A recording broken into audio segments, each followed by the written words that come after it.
Thanks, Eitan. San Diego home prices gains remain near the bottom of national rankings. Here to give us the breakdown of the market is the founder of the Jim Bottrell Real Estate Team, Mr. Jim Bottrell himself. Welcome back, sir. Thanks for having me. All right, for a long time now, we've been hearing about how California housing, in particular San Diego housing, the prices have been going in one direction, up, up, up, up.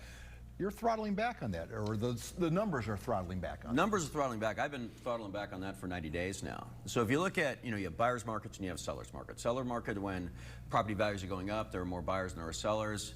If you look back at the last 156 months, it's been, of the seller's market, only 13 months of the last 156 have been a buyer's market where property value has been coming down.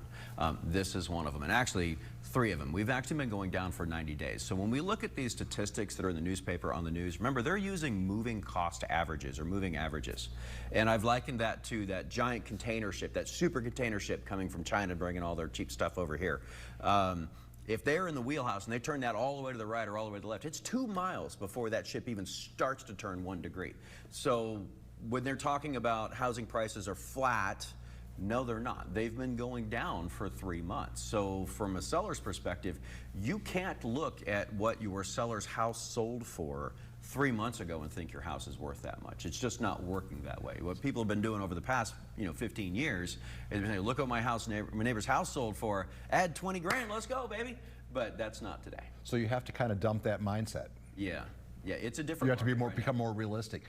How much is the California housing? How much of it, if the prices are flattening out, is that because of the housing costs themselves, or is it a bigger umbrella, more affordable living here in the state of California? There's 3 things going right now. One, there's a lot of economic concerns. If you look at the debt clock, you look at how much debt we have, people are very concerned about their future. We look at the individual debt.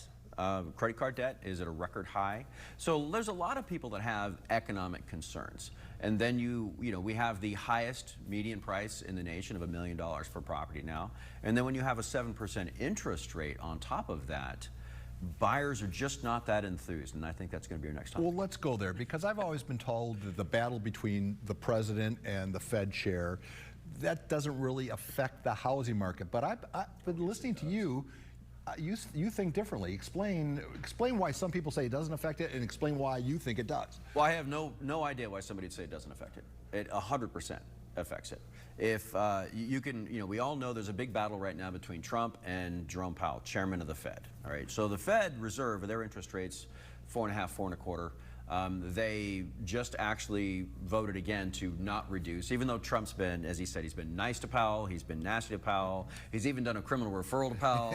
I mean, he's put all the pressure on the guy now. We need to start bringing interest rates down because they don't need to be this high. Right? They don't. Now, the Fed Reserve does not dictate mortgage interest rates, car interest rates. I think that's why people say it. Yeah, they don't dictate it, but they do tend to influence them tremendously. So if they start to reduce interest rates, that increases the buying power for people and will allow them to start, because right now, if you want to buy $1 million house, let's say you're a veteran, so you're putting no money down. I mean, you're going to have a payment of something like $8,000. That's a lot. That's a lot. And, yeah, if you rent it something like $3,500, well, that's a tough pull. And people, I think you just have buyer fatigue. Right now, the buyers are just kind of worn out on that. There's economic uncertainty. The houses are so high. Interest rates are high. Everything is working against them right now, and they're just kind of saying enough. All right, as we wrap this up, as we go back to the cargo ship analogy that you opened with, how quickly, how slowly will that ship turn around back in the direction of prices escalating? Okay, in the previous interviews, I've said that we are in a market correction, which we are. This is a correction. This is not a crash. Corrections happen fast. But I have said that when interest rates come down, and I think it's a when, whether it's now, the next meeting, or it's May when Powell gets replaced, that the next meeting that interest rates come down. I've said when interest rates come down, it's over, the correction's over. And I really need to step that back a little bit.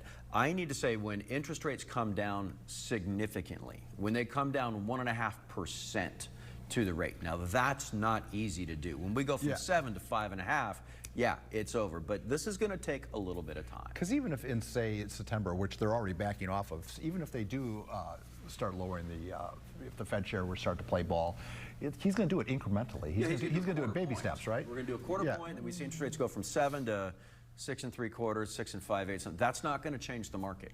The way the market's going to change is when interest rate starts with a 5. Then we're going to start to see some changes, but it's going to take a lot. In the meantime, be comfortable in your home if you're fortunate enough to have one. I used to love my home, but now I love my interest rate, right? For all of us that refi at 3%. Jim, thank you for rolling in and enlightening us all. I wish you a safe day. All right, thank you. All right.